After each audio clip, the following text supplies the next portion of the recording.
નમસ્કાર, આપ જોઈ રહ્યા છો યુટીસી ન્યૂઝ। એક સમયની જગવિખ્યાત મહારાજા સયાજીરાવ યુનિવર્સિટીમાં હાલ પરિસ્થિતિ એ પ્રકારે બની ગઈ છે કે પદવીદાન સમારંભની તારીખ માટે પણ વિદ્યાર્થી સંગઠનોએ અલ્ટિમેટમ આપવું પડે છે।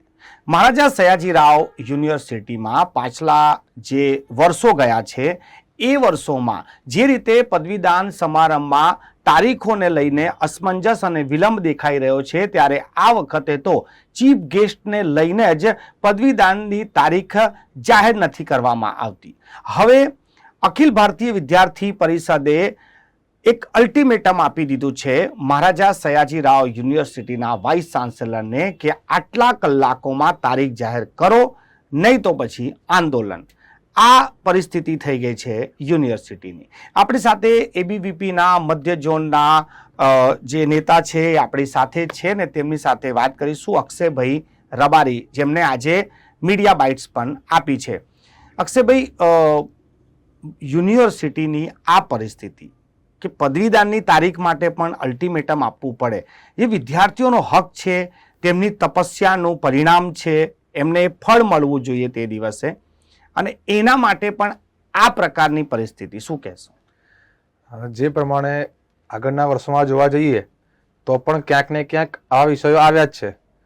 જ્યારે અમિત શાહજી આવ્યા હતા, ત્યારબાદ પણ ગયા વર્ષે પણ આવ્યા હતા, તો એ 18 માર્ચે અમિત શાહજી આવ્યા હતા, તો આ અત્યારે ચાલે છે નવેમ્બર મહિનો।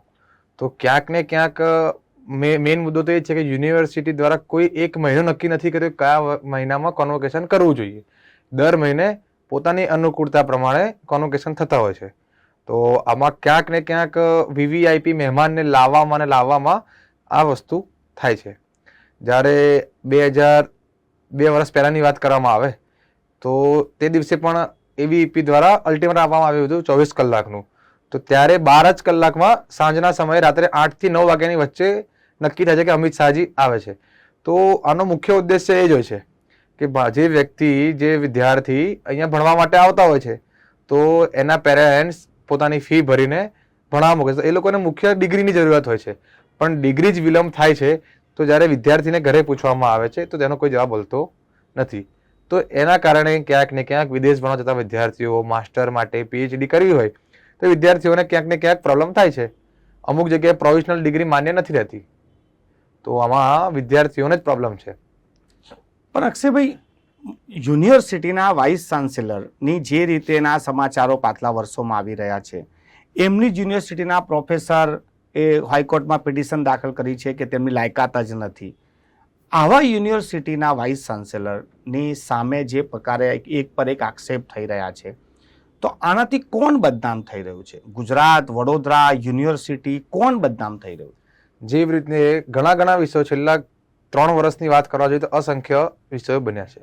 તો જેમ તમે વાત કરી કે પ્રોફેસર દ્વારા હાઈકોર્ટમાં જ અરજી કરવામાં આવે છે, તો જે પ્રમાણે NAC A+ ધરાવતી યુનિવર્સિટી કહેવામાં આવે છે, પરંતુ જ્યારે વિદ્યાર્થીઓને પૂછવામાં આવે છે, શિક્ષકોને પૂછવામાં આવે છે, નોન ટીચિંગ સ્ટાફને પૂછવામાં આવે છે, લેબ આસિસ્ટન્ટને પૂછવામાં આવે છે, તો ક્યાંક ને ક્યાંક બધાના મનમાં પ્રશ્નો ઊભા થયેલા છે। કોકને પોતાના નોકરી પર સવાલ છે, કોકને સેમિસ્ટરની પરીક્ષાઓ પર સવાલ છે, કોકને ટાઈમ ટેબલ ઉપર પ્રશ્ન છે। તો દરેક ફિલ્ડમાં દરેક માણસો વચ્ચે આ વસ્તુ રહી છે। તો આમાં મુખ્યત્વે જે પ્રમાણે પહેલાના વર્ષોમાં જ્યારે રાજા દ્વારા આ યુનિવર્સિટી ભેટમાં આપવામાં આવી હતી, તો એ ભેટ આપવામાં આવી હતી ત્યારે રાજાએ બહુ સારું વ્યૂ વિચાર્યો તો સારા લાયકાત માટે આપી હતી। તો છેલ્લા 4 થી 3 વર્ષની અંદર તો ક્યાંક ને ક્યાંક વિદ્યાર્થીઓનું ભણવાનો ગ્રાફ ઘટી ગયો છે, વિદ્યાર્થીની આવવાની સંખ્યા ઘટી ગઈ છે, એડમિશનની સંખ્યા પણ ઘટી ગઈ છે, અને ગવર્મેન્ટ દ્વારા નવી ગ્રાન્ટ આપવામાં આવે છે છતાં પણ વિદ્યાર્થીઓની સંખ્યા ઘટી રહી છે। તો આમાં નુકસાન વડોદરા લોકલ વિદ્યાર્થીઓને ઘણા પાયે થયું છે, અને ગુજરાતમાં નહીં પણ ભારતભરની પ્રખ્યાત યુનિવર્સિટી છે। ભારતના દરેક રાજ્યમાંથી વિદ્યાર્થીઓ MS યુનિવર્સિટીમાં ભણવા આવતા હોય છે। જે પ્રમાણે ડુસુ છે, JNU છે, એમાં ભારતભરના લોકો ભણે છે, તેવી રીતે MS યુનિવર્સિટીના પણ માટે લોકોના મનમાં એક આસ્થા રહી છે, મનને લોકોના ભણવા માટેનો એક આગ્રહ રહેતો હોય છે। તો એ ક્યાંક ને ક્યાંક ઓછો થઈ રહ્યો છે। એ છેલ્લા ઘણા વર્ષોમાં આનો વ્યાપ ઘટે છે, તો એમાં જ નુકસાન સૌથી વધારે વિદ્યાર્થીઓને છે અને ભણતર જગતને છે કે આટલી મોટી યુનિવર્સિટી એમાં ભણતર વધવાની સાથે ઘટી રહ્યું છે। પણ અક્ષયભાઈ, કસૂરવાર કોને માનો છો, આ સિસ્ટમને કે પછી પૂરેપૂરા વાઇસ ચાન્સેલરની જે બેદરકારી કહેવાય કે એમની એ અનુભવ નથી તેના કારણે આવું થઈ રહ્યું છે, કોને જવાબદાર માનો છો? જે પ્રમાણે કોનો વાંક છે, તો એવું કહેવામાં આવે છે કે અમે યુનિવર્સિટીનું સારું સ્ટ્રક્ચર ઊભા કરવા જઈ રહ્યા છીએ. તો ક્યાંક ને ક્યાંક જોવા જઈએ તો સ્ટ્રક્ચરમાં થોડો ફેરફાર થયો છે, એ ફાયદા માટે બી થયો છે. જેમ કે જોવા જઈએ કે રિઝલ્ટ 45 ડેઝમાં આવી જાય છે, ચલો એ વિદ્યાર્થીઓ માટે સારું છે, પણ એની સામે કોર્સ સમયસર પૂરો થતો નથી. કહેવામાં આવે છે કે ઓનલાઈન તમને બધી પ્રોસેસ મળી જાય છે. તો જ્યારે ઓનલાઈન બધી વસ્તુ મળે છે, દરેક વસ્તુ ઓનલાઈન ચાલતી નથી. જ્યારે ભણાવવાની વાત આવે છે તો ત્યારે જગ્યા હોતી નથી ક્લાસમાં બેસવાની, સમયની હોય છે તો સમયમાં ફેરફાર થતા હોય છે, કોઈક સમયે લેક્ચર અચાનક જ કેન્સલ થઈ જાય છે. એનું રીઝન છે કે પ્રોફેસર નથી, પરમેનન્ટ પ્રોફેસરો નથી. જ્યારે ટેમ્પરરી આવે છે તો વર્ષ માટે આવે છે, ત્યારબાદ એનું ચેન્જ થાય છે. તો ઘણા વિદ્યાર્થીઓને પણ આમાં ઇસ્યુ થતા હોય છે. પણ એવું નહીં, આ બધું જે થઈ રહ્યું છે, કેઓસ થઈ રહ્યા છે, સમસ્યા આવી રહી છે, મારો ગોલ ફરાઈને સવાલ એ છે કે સિસ્ટમ જવાબદાર છે કે વાઇસ ચાન્સેલર? સિસ્ટમ પણ જવાબદાર છે અને વાઇસ ચાન્સેલર પણ જવાબદાર, કેમ કે એકલું યુનિવર્સિટી વાઇસ ચાન્સેલર દ્વારા ચાલતી નથી. રજિસ્ટ્રારો પણ છે, ડેપ્યુટી રજિસ્ટ્રારો પણ છે, ડીન સાહેબો છે, ડીન મેડમો બી છે અને ઘણા લોકો છે. તો બધા ભેગા મળીને જો આ કરે તો આમાં કોઈ ઇસ્યુ આવે એમ નથી. આટલા વર્ષોથી ચાલતી હતી યુનિવર્સિટી, આ સિસ્ટમ ચાલતી હતી, વીસી, રજિસ્ટ્રાર, ડીન અને વિદ્યાર્થીઓ. તો ક્યાંક ને ક્યાંક દરેક લોકો વચ્ચે ફાટફૂટ છે, દરેક લોકો એક સાથે ભેગા મળતા નથી. તો આમ તો પછી એ ચલાઈ કેમ લઈ રહ્યા છે? વાઇસ ચાન્સેલર સામે જો આટલી બધી ફરિયાદો હોય, પ્રોફેસરને હોય, સ્ટાફને હોય, વિદ્યાર્થીઓને હોય, તો પછી એ ચલાઈ કેમ લેવાઈ રહ્યું છે અને આ કેમ આટલું બધું ચાલી રહ્યા છે? બસ હમણાં જ ન્યૂઝ સાંભળવા મળે છે કે સર્ચ કમિટી બેઠી છે, જે વાઇસ ચાન્સેલર છે, 3જા મહિનામાં કે 2જા મહિનામાં એમનો ટર્મ પૂરો થાય છે. તો હવે છેલ્લા વિદ્યાર્થીઓના માટે 3 થી 4 મહિનામાં જોવાનું છે કે શું થાય છે આગળનું. જે પ્રમાણે જેમ તમે કહો છો, હાઈકોર્ટમાં પિટિશનો દાખલ થઈ છે, આંદોલનો થાય છે મોટા મોટા પાયે, હજારોની સંખ્યામાં લોકો ભેગા થયા છે. તો ક્યાંક ને ક્યાંક સરકાર પણ જાગી છે, સરકાર પણ કોઈ અલગ મૂડમાં હોય એવું લાગી રહ્યું છે. તો આનું શું થાય છે એ પણ એક પણ એ તો એમનો ટેન્યોર પૂરો થઈ રહ્યો છે એટલા, પણ જે આ જેટલા સમયે ચાલી ગયા આટલી બધી ફરિયાદો છતાં પણ, તો એનું શું કારણ વિદ્યાર્થીઓને લાગે છે, કેમ આને ચલાવવામાં આવી રહ્યા છે? જો એક સામાન્ય વિદ્યાર્થી તરીકે વાત કરીએ કે નેતા તરીકે વાત કરીએ તો અધ વચ્ચેથી જો વીસી ચેન્જ થાય તો એમાં નુકસાન યુનિવર્સિટીને બી છે અને વિદ્યાર્થીઓને બી છે. કેમ કે એ કહેતા હોય છે એવું કે મારા આવ્યા બાદ મેં ઘણા ફેરફારો કર્યા છે. તો એ ફેરફારો કોને દેખ્યા? તો આ ચલાવી તો ના જ લેવું જોઈએ. ઘણા આંદોલનો લોકોએ કર્યા છે, પણ સરકાર કયા મૂડમાં છે, કોને નવા લાવવા માંગે છે, શું નવું થશે, તો વિદ્યાર્થીઓના હિતમાં જ થવું જોઈએ નવું. અને જે કેપેબલ હોય, જે આના માટે સમકક્ષ હોય, આને સમજી શકે કે એમએસ યુનિવર્સિટી શું છે. એમએસ યુનિવર્સિટી એ પ્રાઇવેટ યુનિવર્સિટી જેવું નથી. એમએસ યુનિવર્સિટી એ દાનમાં આપેલી છે. ગવર્મેન્ટ તો પછી આવી છે, પણ પહેલા રાજા દ્વારા આને આપવામાં આવી છે. આઝાદી પહેલાના સમયમાંથી આ સ્થાપના થયેલી છે આની. જ્યારે બીજી પ્રાઇવેટ યુનિવર્સિટીઓ છે તો એ તો ત્યારબાદ આવેલી છે. તો આને પ્રાઇવેટ યુનિવર્સિટી જોડે સમકક્ષ ના કરવી જોઈએ. આની માટે કોઈક સમકક્ષ એને સમજી શકે એવા વિષયની નિમણૂક આ વ્યક્તિએ, આ સમાજે અને આ લોકો માટે કરવી જોઈએ. અક્ષયભાઈ, જે રીતે લોકો એવા પણ આક્ષેપ કરે છે કે યુનિવર્સિટીનું જે પ્રશાસન છે તે ખાનગી યુનિવર્સિટીને લાભ પહોંચે એના માટે આવું બધું કરે છે. આપ વિદ્યાર્થી નેતાઓ છો, વિદ્યાર્થીઓ વચ્ચે આવી વાતો ચાલે છે? મેં તમને એ જ કીધું પહેલા કે એને પ્રાઇવેટ યુનિવર્સિટી જેવી ના ગણવી જોઈએ. જે પ્રાઇવેટ યુનિવર્સિટી થતા હોય એડમિશન, એવી રીતે એડમિશન, એવી રીતે પ્રાધ્યાપકની નિમણૂકતા, એવી રીતે નોન ટીચિંગ સ્ટાફની ભરતી આમાં થવી જોઈએ નહીં. જેમ કે ગવર્મેન્ટે ચાલુ કર્યું છે કે ન્યૂ એજ્યુકેશન પોલિસી અને જીકાસ, ગુજરાત કોમન એડમિશન સર્વિસ, તો દરેક જગ્યાએ કોમન એડમિશન એક સાથે થવા જોઈએ. પણ ભલે ગવર્મેન્ટ સારું કરે છે, પણ આ યુનિવર્સિટીમાં ડિગ્રી નથી મળતી વિદ્યાર્થીઓને ટાઈમસર. જો ડિગ્રી ટાઈમસર નહીં મળે તો બીજી યુનિવર્સિટી એડમિશન આપી દીધા હશે. અને વિદ્યાર્થીના પેરેન્ટ્સ છે તો વિદ્યાર્થીઓનું ભવિષ્ય જ જોવાનું છે, ફીમાં જોતા નથી. તો જ્યાં એડમિશન મળશે ત્યાં પહેલા લેશે લોકો. તો ક્યાંક ને ક્યાંક સિસ્ટમ સુધારવામાં, વધારવામાં વિદ્યાર્થીઓનું નુકસાન થઈ રહ્યું છે. જો એક તારીખ નક્કી રાખે, એક મહિનો નક્કી રાખે કે આ મહિને કોન્વોકેશન થશે, આટલા વર્ષો થઈ ગયા ને યુનિવર્સિટીને, 7th થી 3rd 73મું કોન્વોકેશન છે, એટલે મારે 73 વર્ષ થયા હશે. 73 વર્ષમાં આ વિષય કેમ નથી આવ્યો કોઈ જગ્યાએ? આટલા વર્ષોથી કમ્પ્લીટ ચાલતું હતું. તો પ્રાઇવેટાઇઝેશનનું જે તમે કહો છો કે વિદ્યાર્થીઓને પ્રાઇવેટ લોકોને ફાયદો થાય છે, તો એનું મુખ્ય કારણ પણ આ જ છે કે ડિગ્રી ના મળવાને કારણે વિદ્યાર્થીની જ્યાં મળે ત્યાં એડમિશન લઈ લે છે. એડમિશન લેટ થવાના કારણે જ્યાં મળે છે ત્યાં લઈ લે છે. આ વખતે ગવર્મેન્ટે સારો પ્રતિસાદ કર્યો છે, તો બીજી યુનિવર્સિટીમાં સફળ થયું છે. ગુજરાત યુનિવર્સિટીની વાત કરવા જઈએ કે 14 યુનિવર્સિટી છે ગવર્મેન્ટની ગુજરાતમાં, તો કઈ જગ્યાએ પ્રોબ્લેમ નથી થયો, બધી જગ્યાએ ડિગ્રી બી મળી ગઈ, એક્ઝામ પણ થઈ ગઈ છે. જ્યારે MS યુનિવર્સિટીની વાત કરીએ તો એક્ઝામ માટે પણ વલખા મારવા પડે છે. કોમર્સ ફેકલ્ટીની એક્ઝામ હોય ત્યારે બીજી બધી ફેકલ્ટીમાં રજા આપવી પડે છે. રીઝન શું છે? સંખ્યા વધારે છે, તો જે પ્રમાણે એક્ઝામ સૌથી છેલ્લી કોમર્સ ફેકલ્ટીની થાય છે, તો એ વખતે ટેકનોલોજી ફેકલ્ટી પણ રજા આપવી પડે છે. કોમર્સ હોય, સાયન્સ હોય, આર્ટ્સ હોય કે લો હોય, દરેક ફેકલ્ટીના વિદ્યાર્થીઓને એક્ઝામ આપવા જવું પડે છે. અને હવે નવી સિસ્ટમ પ્રમાણે 4 એક્ઝામ એક સેમિસ્ટરમાં.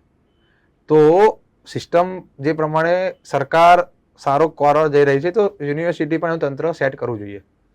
અક્ષયભાઈ, છેલ્લો સવાલ કે જે રીતે તમે મીડિયા બાઇટ્સ આપી છે કે હવે અલ્ટિમેટમ, આ શું અલ્ટિમેટમ છે અને પછી શું? જેમ કે 2 વર્ષ પહેલાની વાત કરવામાં આવે તો જે શરૂઆતમાં મેં તમને કીધું કે અખિલ ભારતીય વિદ્યાર્થી પરિષદ દ્વારા એ સમય પણ અલ્ટિમેટમ આપવામાં આવ્યો હતો, અને ત્યારબાદ જ અમિત શાહજી આવ્યા હતા. તેવી જ રીતે આજે અખિલ ભારતીય વિદ્યાર્થી પરિષદ દ્વારા કે 48 કલાકની અંદર જો કોન્વોકેશનની ડેટ જાહેર કરવામાં નહીં આવે, અતિથિ નહીં, સામાન્ય નાગરિક પણ હશે તો બી ચાલશે, પણ વિદ્યાર્થીઓને ડિગ્રી મળવી જોઈએ. અતિથિ તો પછી નક્કી કરજો તમારે જે કરવા હોય, પણ એક ડેટ તો આપી દો વિદ્યાર્થીઓને. ઘણા વિદ્યાર્થીઓ શરૂઆતમાં કીધું તમને કે ઘણા આખા ભારતમાંથી લોકો અહીંયા આવે છે, તો એ લોકોને આવવા માટે સમય જોશે, અને ત્યારબાદ બધા લોકો તો ડિગ્રી આપતા નથી જગ્યા પર, ત્યારબાદ ફેકલ્ટી વાઇઝ અલગ અલગ સ્લોટ પાડીને આપે છે. જો આ જ લેટ કરશો તો બીજા વિદ્યાર્થીઓનું શું? જે લોકોને પોતાના સ્લોટ વાઇઝ પોતાની ફેકલ્ટીમાં જઈને ડિગ્રી લેવાની હોય છે, તો એ ક્યાં જઈને ઊભું રહેશે?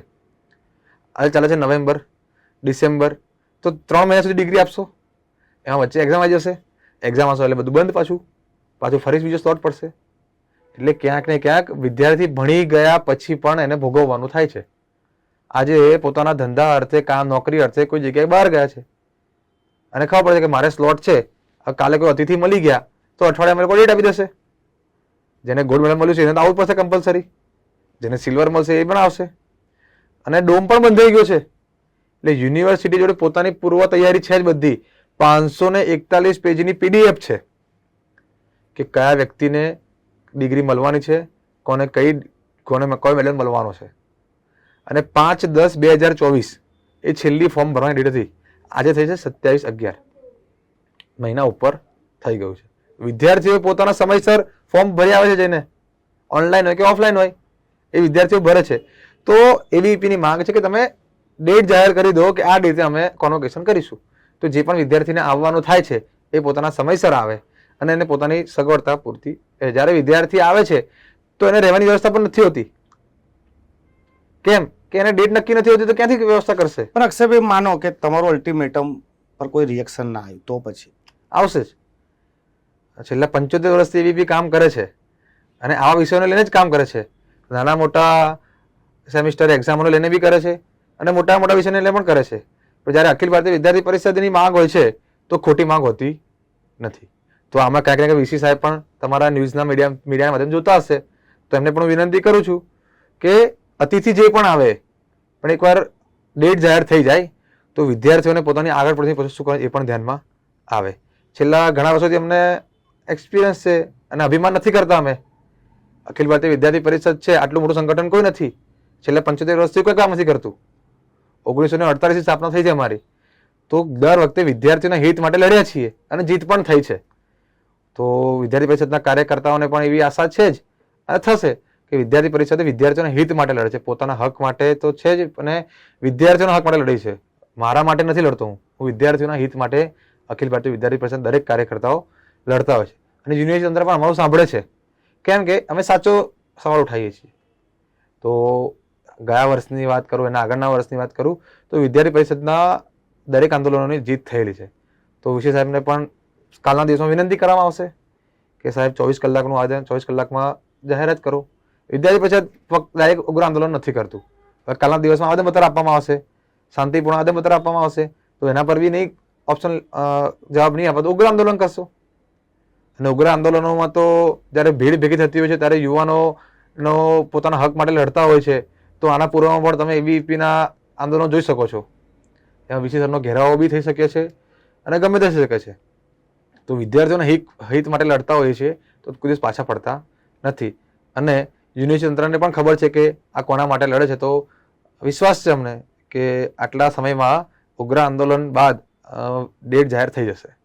ખૂબ ખૂબ આભાર. અમારી સાથે ચર્ચા કરવા ધન્યવાદ. માટે આ હતા અક્ષય રબારી, જેઓ એબીવીપીના નેતા છે અને આજે જ તેમને એક મીડિયા બાઇટ્સ આપ્યું છે અને ત્યારથી જ વડોદરા શહેરમાં એક ચર્ચા શરૂ થઈ ગઈ છે કે મહારાજા સયાજીરાવ યુનિવર્સિટીના પદવીદાનની તારીખ માટે પણ વિદ્યાર્થીઓએ હવે યુનિવર્સિટીને અલ્ટિમેટમ આપવું પડે છે.